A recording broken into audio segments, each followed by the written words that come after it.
আমাদের বাংলাদেশে যে এত সুন্দর সুন্দর জায়গা আছে, আপনি যদি ঘর থেকে না বেরিয়ে এত সুন্দর সুন্দর জায়গাতে ঘুরতে না যান, তাহলে কিন্তু কখনোই আপনি ঘরে বসে এগুলো উপলব্ধি করতে পারবেন না। আসসালামু আলাইকুম, কি অবস্থা সবার? সবাই কেমন আছেন? সিলেটে এসে তো প্রথমেই আমরা জাফলং চলে এসেছিলাম জিরো পয়েন্টে এসে আমরা মায়াবী ঝর্ণাতে এসেছিলাম। মায়াবী ঝর্ণা ঘোরা শেষ করে আজকে আমরা একটি নতুন জায়গায় চলে যাব ঘুরতে। আপনারা হয়তো এতক্ষণে বুঝতে পেরে গিয়েছেন যে আজকে আমরা নতুন কোন জায়গায় ঘুরতে যাব। আজকে আমরা চলে যাব সিলেটের চা বাগান দেখতে। মায়াবী ঝর্ণা থেকে সামনে একটু এগোলেই সামনে একটি রাস্তা আছে চা বাগানে যাওয়ার জন্য। আর এই রাস্তায় আসার পর জায়গাটা এত উঁচু ছিল যে এইখান থেকে পুরো জিরো পয়েন্টটাই দেখা যাচ্ছিল আর খুবই সুন্দর লাগছিল। চা বাগানে যাওয়ার জন্য আমরা এখান থেকে একটি অটো রিজার্ভ করে নিলাম। আর এখানে আসলে আপনারা চা বাগানে যাওয়ার জন্য অনেক অটো পেয়ে যাবেন, সিরিয়ালে দাঁড়িয়ে থাকে। আর আমরা গ্রামের রাস্তা দিয়ে চা বাগানে যাচ্ছিলাম। আর চা বাগানে যাওয়ার সময় রাস্তার দুই পাশে এত সুন্দর সুন্দর ডুপ্লেক্স বাড়ি ছিল।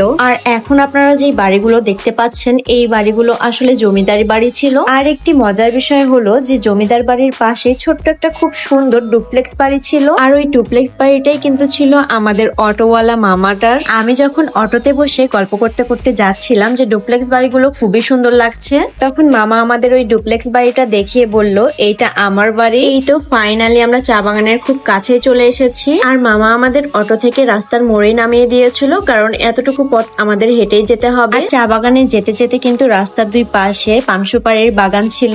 আর আমি পান সুপারির বাগান দেখে তো অবাক হয়ে গিয়েছিলাম, পান আর সুপারি একসঙ্গে কিভাবে সম্ভব। আসলে আল্লাহ চাইলে সবকিছুই সম্ভব। আর রাস্তায় যেতে যেতে আমাদের একটি কিউট টিয়া পাখির সঙ্গে দেখা হয়ে গিয়েছিল।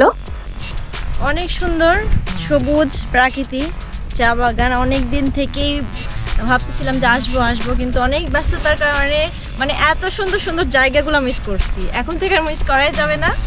অনেক সুন্দর সুন্দর বাংলাদেশে যা যা জায়গা আছে ইনশাল্লাহ ঘুরবো।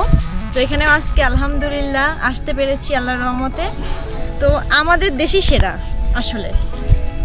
আলহামদুলিল্লাহ, আমার অনেক দিনের একটি ইচ্ছা আমার জামাই আজকে পূরণ করে দিয়েছে। এখানে এসে অনেক অনেক বেশি ভালো লাগছিল। আর আকাশটা দেখেন, মাশাআল্লাহ কি যে সুন্দর। জীবনটা আসলে উপভোগ করার জন্য, আর এই জীবনে মানসিক শান্তিটাই বেশি জরুরি। আমরা যখন চা বাগানে গিয়ে ভিডিও করছিলাম তখন অনেক সুন্দর সানলাইট ছিল, এই জন্য আমাদের অনেক সুন্দর সুন্দর ভিডিও এবং পিকচার তুলতে পেরেছি। আমার ভিডিও আপনারা যারা আজকে ফার্স্ট টাইম দেখতেছেন তারা অবশ্যই দয়া করে একটি করে আমার পেজে ফলো করে দিবেন। সিলেটের বেশ কিছু সুন্দর সুন্দর জায়গা নিয়ে আরো ইন্টারেস্টিং কিছু ভিডিও আসবে। এই পর্যন্ত সবাই ভালো থাকবেন, আমাদের জন্য দোয়া করবেন। আল্লাহ হাফেজ।